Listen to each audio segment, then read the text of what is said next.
Hello student, मैं doctor Bharat Kumar और आप लोग पढ़ रहे हैं भारत का भूगोल, इंडियन ज्योग्राफी, जो कि 12th की क्लास में चैप्टर नंबर 13 से स्टार्ट होती है।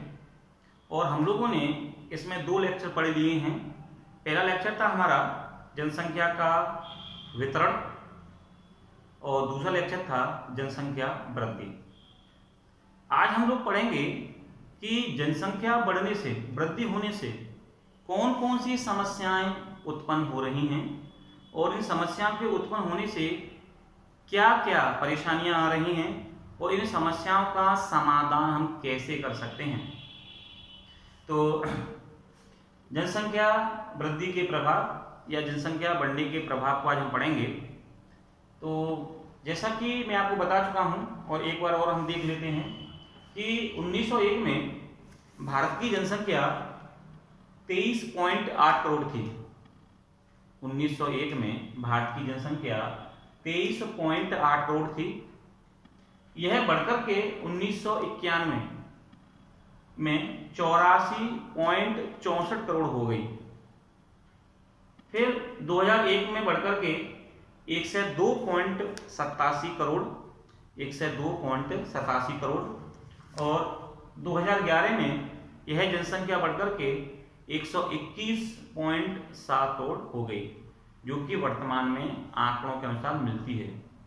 अब नए आंकड़े, अभी 2020 चल रही है, नए आंकड़े अगली साल 2021 में आएंगे, जब हमें पता लगेगा कि भारत की जनसंख्या कितनी है। लेकिन मैं आपको एक अंदाजा बता दूं कि भारत की जनसंख्या 140 करोड़ के लगभग हो चुकी होगी। ये जो जनसंख्या बढ़ रही है, ये जनसंख्या का बढ़ना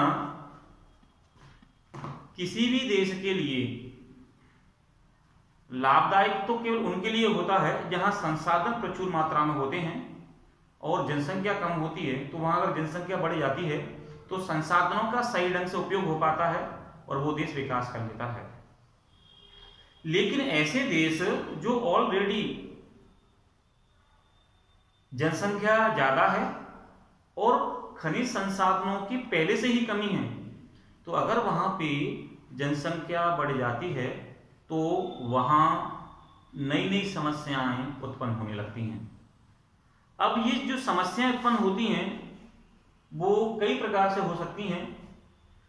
जनसंख्या वृद्धि के प्रभाव में वो सामाजिक समस्याएं हो सकती हैं, वो आर्थिक समस्याएं हो सकती हैं। ये जो समस्याएं होती हैं, जब ये समस्या उत्पन्न हो जाती हैं तो उस देश की जो जनसंख्या है वो अपना विकास ही नहीं कर पाती है। क्यों? क्योंकि जनसंख्या के बढ़ जाने से वहां पर अनेक समस्याएं उत्पन्न होती हैं जिससे विकास में बाधा आती है। अब हम लोग समझेंगे कि वह कैसे समस्या हो सकती हैं। जैसे कि अगर कहीं जनसंख्या बढ़ रही है तो जनसंख्या बढ़ने से सबसे पहला जो प्रभाव होगा वो प्रभाव पड़ेगा पर्यावरण के ऊपर। पर्यावरण के ऊपर क्या प्रभाव होगा? पर्यावरण पर यह प्रभाव होगा कि जब मानव बढ़ जाता है किसी देश में या पूरे विश्व में या किसी स्थान पर, तो सबसे पहले तो वो रहने के लिए घर बनाता है।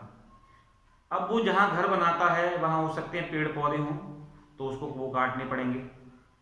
जब वो रहता है तो उसको खाने के लिए भोजन की आवश्यकता पड़ेगी। जब भोजन की आवश्यकता पड़ेगी तो 2 ही तरीका होंगे, या तो वो जंगलों से जीव जंतुओं को पकड़ेगा जिससे पारिस्थितिक संतुलन होगा, या फिर वो पेड़ों को काट के कृषि करेगा। तो जब वो पेड़ों को काट के कृषि करेगा तो ऐसे में क्या होगा? पेड़ों की कमी हो जाएगी। जनसंख्या ज्यादा बढ़ी है तो जल का दोहन भी बढ़ेगा। तो सबसे पहले पर्यावरणीय प्रभाव जनसंख्या के बढ़ने से देखने को मिलता है। जनसंख्या के बढ़ जाने से संसाधनों का दोहन भी बढ़ता है, चाहे वो भूमिगत दोहन हो, भूमिगत के रूप में चाहे वो कोयला का प्रयोग करे, चाहे वो पेट्रोल का प्रयोग करे या अन्य किसी का प्रयोग करे। तो जब वो ज्यादा प्रयोग करने लगता है तो प्रकृति असंतुलित होने लगती है। इसके अलावा अगला जनसंख्या बढ़ने से प्रभाव क्या हो सकता है? तो अगला ये हो सकता है कि जब जनसंख्या ज्यादा हो जाती है, महंगाई बढ़ती है, प्रोडक्शन उत्पादन एग्रीकल्चर ज्यादा हो नहीं पाता है कृषि में, तो क्या होता है कि खेतों में ज्यादा उत्पादन लेने के लिए या पहले उत्पादन लेने के लिए कीटनाशक या रासायनिक दवाओं का प्रयोग होता है। जब रासायनिक दवाओं का प्रयोग होता है तो वो रासायनिक दवाएं उस सब्जी के माध्यम से या उस फल के माध्यम से उन लोगों के शरीर तक पहुंचती हैं, जिससे मानव क्या प्रभावित होता है। इसके अलावा अगर हम लोग देखेंगे तो खाद्यान्न समस्या भी हो सकती है। क्यों? क्योंकि जनसंख्या जिस गति से बढ़ती है उस गति से उत्पादन नहीं बढ़ता है। एक भूगोलवेत्ता हैं रॉबर्ट थॉमस माल्थस, उन्होंने एक बुक लिखी है an essay in the principle of population.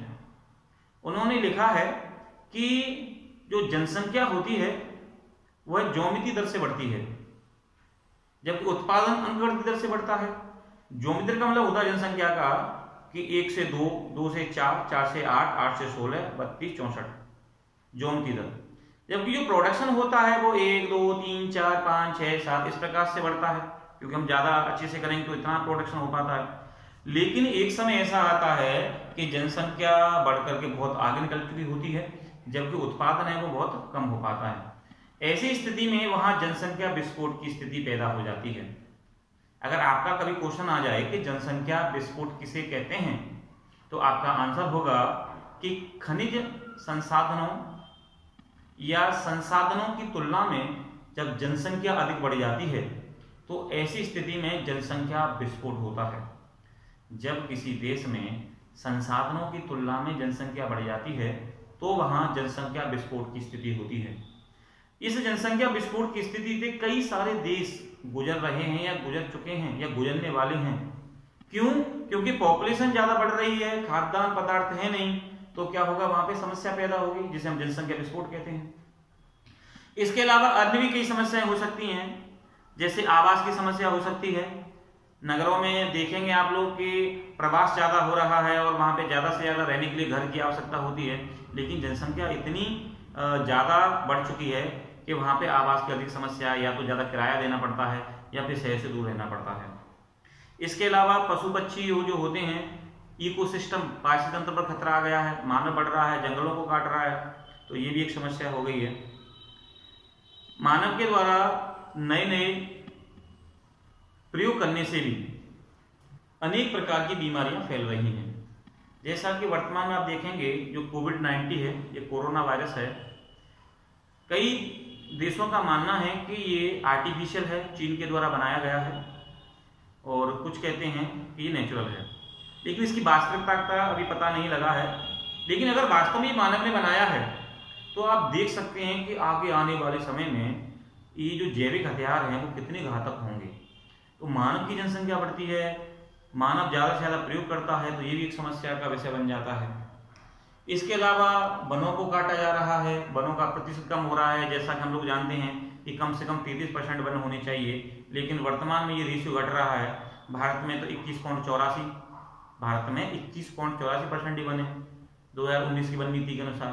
पूरे वर्ल्ड में देखेंगे तो 27 से 28% ही वन मिलते हैं, तो ये भी एक समस्या है। कुछ देशों में कुपोषण की समस्या पैदा हो रही है, खाद्यान्न पदार्थ है नहीं। अफ्रीका के देशों में अगर आप देखेंगे तो 50-60% तो ऐसे देश हैं जो कुपोषण से ग्रस्त हैं। तो ये अनेक सारी समस्याएं हैं जो सामाजिक और आर्थिक रूप में हो सकती हैं। लेकिन अगर हम जनसंख्या वृद्धि को बढ़ने से रोक लें या इसमें कमी करना प्रारंभ कर दें तो हम इस आने वाली समस्या को क्या कर सकते हैं, कम कर सकते हैं। अब ये जो जनसंख्या बढ़ रही है, जनसंख्या वृद्धि हो रही है, उसको नियंत्रित कैसे करें? तो नियंत्रित करने के लिए ये 4 बड़े उपाय हैं कि अगर हम लोग अपनाएं या अगर कोई देश अपना लेता है तो वहां जनसंख्या कुछ हद तक रुकेगी बढ़ने से। पहली है विवाह की आयु में वृद्धि करना।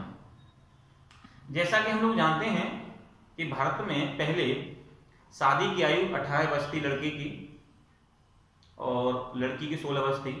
सरकार ने इसको बढ़ाकर के 21 और 18 कर दिया, लेकिन फिर भी इस आयु में हमें और वृद्धि करने की आवश्यकता है। क्यों? क्योंकि अगर हम लड़के की आयु 24 वर्ष और लड़की की 21 वर्ष कर देते हैं तो वे अपने आप में एक मैच्योर भी होंगे, पढ़े लिखे भी होंगे, जो कि ज्यादा जनसंख्या बढ़ने का क्या प्रभाव होगा वो इसको भी समझ पाएंगे और जनसंख्या वृद्धि कम होगी। तो एक तो हमें विवाह की आयु में वृद्धि करनी चाहिए। दूसरा है उत्पादन में वृद्धि, growth of production in agriculture. कृषि में अगर हम लोग वृद्धि बढ़ा देते हैं, हालांकि वृद्धि हम लोग बढ़ा रहे हैं हरित क्रांति के माध्यम से, लेकिन इसमें और ज्यादा वृद्धि करने की आवश्यकता है, क्योंकि ज्यादा वृद्धि होगी, नई नई रिसर्च की जाएंगी, नए नए शोध किए जाएंगे, नई नई फसलों का शोध होगा, तो हम प्रोडक्शन यहाँ बढ़ाएंगे, और प्रोडक्शन जब बढ़ जाएगा तो हम ज्यादा से ज्यादा जनसंख्या की खाद्यान्न पूर्ति कर पाएंगे। तो हमें उत्पादन में वृद्धि करने की आवश्यकता है। परिवार कल्याण कार्यक्रम का विस्तार, सरकार के द्वारा जनसंख्या को सीमित या नियंत्रण करने के लिए समाज कल्याण योजनाएं होती हैं या कार्यक्रम होते हैं, जो कि किसी भी देश में चिकित्सा विभाग के द्वारा चलाए जाते हैं। तो ये जो परिवार कल्याण विभाग होता है, इसके जो कार्यक्रम हैं, जैसे बच्चे दो अच्छे या ज़्यादा से ज़्यादा बच्चों के बारे में सरकार के द्वारा कई सारे कार्यक्रम ऐसे चलाए गए हैं जो कि जनसंख्या को नियंत्रित रखते हैं। उन कार्यक्रमों का विस्तार ज़्यादा से ज़्यादा हर घर तक होना चाहिए। अगर हम ये कर लेते हैं तो भी हम जनसंख्या को नियंत्रित कर पाएंगे। और लास्ट है मेन शिक्षा।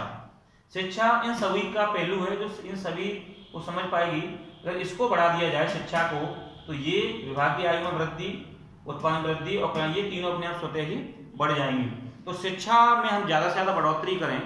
हमारा वर्तमान में देखेंगे तो 74.68% के लगभग लोग पढ़े लिखे हैं, 75% के लगभग पूरे भारत में। अगर इस रेशियो को हम बढ़ा देते हैं, इसको 90, 95, 98, 100 तक ले आते हैं, तो भी हम जनसंख्या वृद्धि को कंट्रोल कर पाएंगे। तो ये रहा आज का टॉपिक, जनसंख्या वृद्धि के कौन कौन से प्रभाव सामाजिक आर्थिक रूप में हो सकते हैं और इस वृद्धि को कैसे नियंत्रित किया जा सकता है। कल हम एक नया टॉपिक पढ़ेंगे। Thank you.